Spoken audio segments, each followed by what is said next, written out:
Bienvenue au cœur de l'info. Il est à 19 h à Paris, à la une de l'actualité. Israël qui affirme que ses forces mènent une action offensive contre le sud du Liban.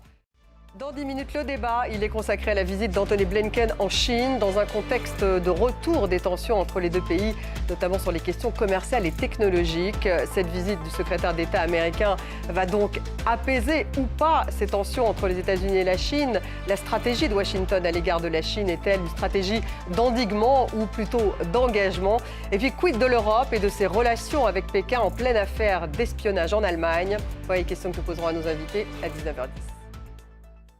On démarre avec l'actualité au Proche-Orient. Israël qui affirme donc que ses forces mènent une action offensive contre le sud du Liban.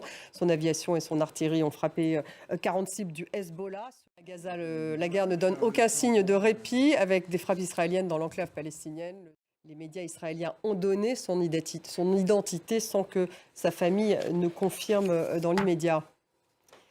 Et puis Joe Biden qui promulgue donc la loi d'aide à l'Ukraine votée par le Congrès. Les États-Unis vont envoyer du matériel militaire à Kiev dans les prochaines heures, a ajouté le président américain.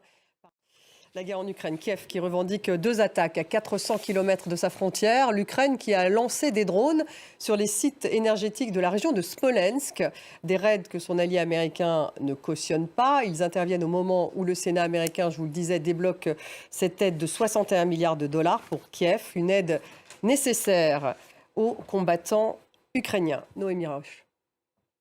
L'ordre mondial bâti après 1945 est au bord de la rupture. C'est une alerte du secrétaire général d'Amnesty International, l'ONG qui publie son rapport annuel sur les droits humains et qui critique en particulier Israël et les États-Unis, mais aussi la Russie et la Chine. On fait un point en images. Et puis c'est une journée de forte perturbation qui s'annonce demain dans les aéroports français. À Orly, par exemple, plus de 75% des vols devraient être annulés, 65% à Marseille. Et pourtant, ce matin, le principal syndicat des contrôleurs aériens a levé son préavis de grève. Paul-Luc Monnier.